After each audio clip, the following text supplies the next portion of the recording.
व्यवस्थित खाली किया जाए। बुलेट भैया सरकार के पूरे मंच को खाली करवाने कलाकारों को छोड़कर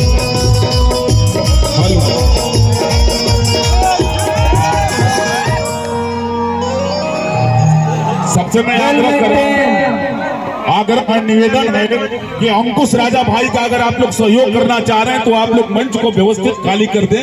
ये भी एक सहयोग है। सब लोग बैठ जाएं जैसे आप लोग बैठे, सारे लोग पीछे बैठ जाए।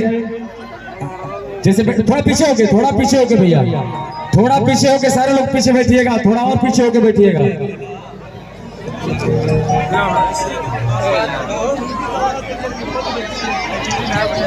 देखिए हमने के भोजपुरी के मान सम्मान, भोजपुरी के गौरव, भोजपुरी के अभिमान और हर बार अपने भोजपुरी इंडस्ट्रीज के नया रास्ता दिखाने वाला हमने सबके गार्जियन आज बहुत ही हर्ष हो रहा है कि राजा भैया के तिलकोत्सव में और वो 11 बहनों के आशीर्वाद देने खातिर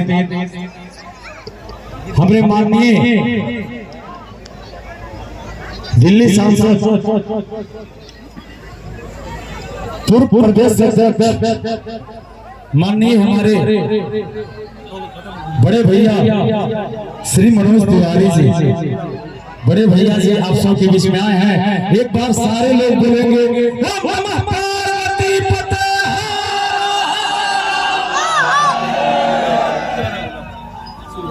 अब जब हमने के बीच में इतिहास भैया थोड़ा पढ़ दे दिया, भैया के माइक देवे से पहले बड़े बात का माने रखिएगा भैया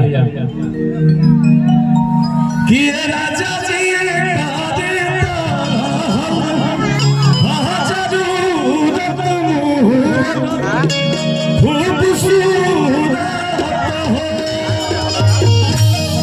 हमने के देखी बचपन से सुनते आ रहा बने जा भैया जी के, और 5 साल पहले भी फॉलो करते रहे और आज भी हम कहीं भी यही बोलते हैं कि किसी भी समाज में जाके, किसी भी स्थान पे जाके अगर 2 लाइन गुनगुना के 2 लाइन आप सबसे बात करके आ सकते हैं तो अभी भी भोजपुरी में सिर्फ एक ही शख्सियत है जो हमारे भैया जी हैं। तो ये हम लोग के गौरव है, मान सम्मान है। आप सब अब हम भैया जी के माइक दे रहे और आप सब सुने।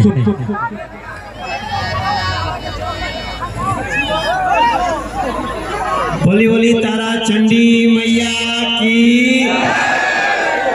दोनों हाथ उठा के कहीं मुंडेश्वरी भवानी मैया की, गुप्ता धाम बाबा की, ओम नमः पार्वती पते हार हार। देखा भैया हम तो पहली बार एक गांव में आयल वाली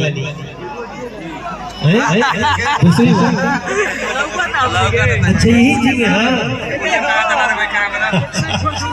अच्छा तो हम दृष्टि से सोचते रही कि हम अंकुश राजा के गांव में अलवली तब लगा था कि पहली बार है। अच्छा बड़ा अच्छा मौका पे आई बनी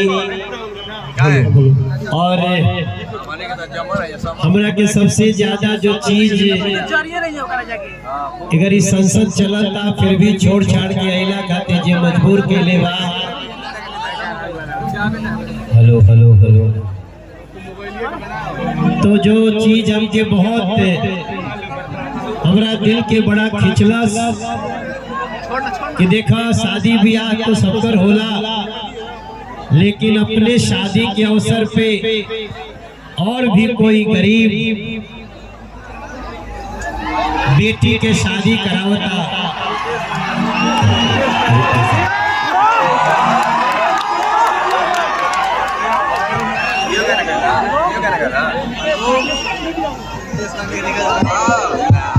रितेश खातिर ताली बजा दी।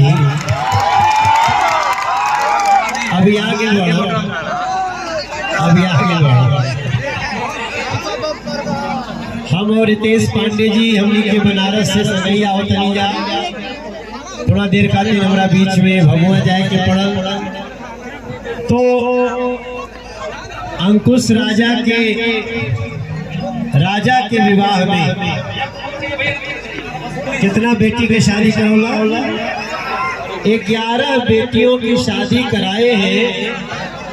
हम सबको ताली बजा के स्वागत करना चाहिए, जेकर जेकर हाथ खाली लगे। और सही मायने में तो लाइन सही बात। और रितेश बाबा भी आई गए बड़े, समर भाई भी बाड़े, आस्था भी बाड़ी, और ये कलाकारन के पूरा कुंभ लागल भाई।